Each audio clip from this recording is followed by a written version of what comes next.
Lorsque vous allez commencer à travailler au Canada à temps partiel, qu'il s'agisse de 20 heures par semaine ou de plus que 20 heures par semaine, comme ça a été annoncé récemment par le gouvernement du Canada, comme quoi désormais, en tant qu'étudiant étranger, vous avez droit de travailler à partir du 15 novembre, plus que 20 heures par semaine. Alors, vous allez vous rendre compte en même temps que travailler tout en étudiant n'est pas chose facile. Parce qu'effectivement, quand vous commencez à travailler, il y aura des imprévus, il y aura des difficultés parfois à concilier études et travail.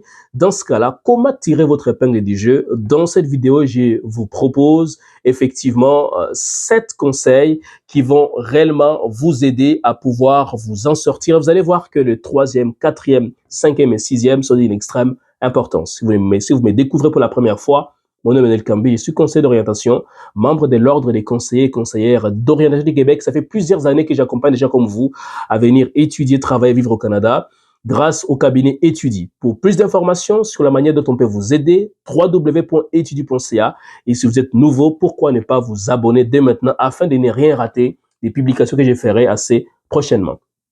Et tout à l'heure, je disais donc que lorsque vous commencez à travailler, il est possible que vous trouviez que c'est difficile de concilier études et travail. Mais en même temps, c'est nécessaire de travailler parce que la grande majorité des étudiants canadiens travaillent à temps partiel. Alors, comment tirer votre épingle du jeu? Voici 7 conseils infaillibles que je vous partage en exclusivité. Le tout premier conseil, c'est qu'il va falloir parler avec votre employeur sur l'horaire de travail.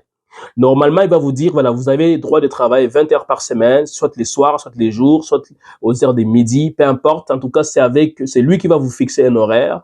Alors, quand vous êtes dans une période assez difficile, parlez avec votre employeur si c'est possible d'aménager votre horaire de travail. Deuxième conseil, discuter des nombres d'heures travaillées. Si vous travaillez 25 heures par semaine et que vous trouvez que ça devient difficile de réussir certains cours, est-ce que vous pouvez demander à votre employeur de diminuer un temps soit peu le nombre d'heures? Souvent, ils sont conciliants. C'est pour cela qu'il faut choisir des employeurs qu'on appelle conciliants, c'est-à-dire des employeurs qui se sont engagés auprès du gouvernement à offrir des meilleures conditions de travail aux étudiants tout en favorisant les réussites et en propulsant leur persévérance scolaire.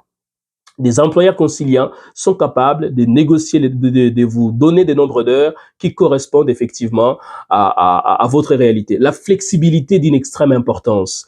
Troisième conseil, discuter des tâches à faire. S'il y a des tâches que vous faites qui vous épuisent énormément, mais vous pouvez discuter. Est-ce qu'il y a moyen d'alterner des tâches, de changer des tâches, afin que vous puissiez avoir de l'énergie pour vous consacrer les lendemains aux études. Parce que, voyez-vous, c'est tellement important.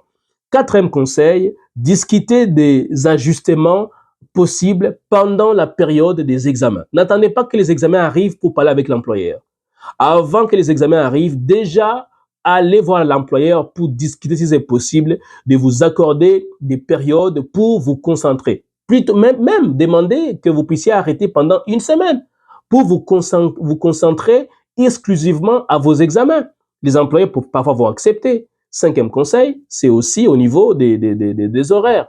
Vous pouvez aussi effectivement discuter des horaires. Comment est-ce possible de pouvoir moduler les horaires pendant les travaux afin que vous puissiez réussir à tout faire? Parce que si vous échouez, mes amis, ça va être compliqué de renouveler vos documents d'immigration.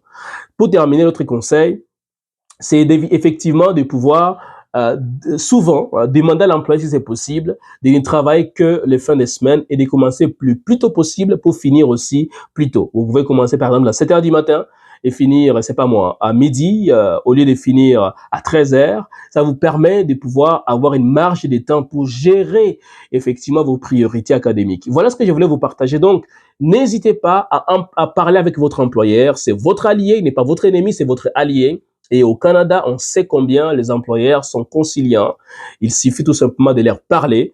Plus vous leur parlez à l'avance, mieux ils seront disposés à vous accorder les meilleures conditions pour réussir à concilier judicieusement travail, études et vie personnelle. Merci d'avoir été là. À très bientôt.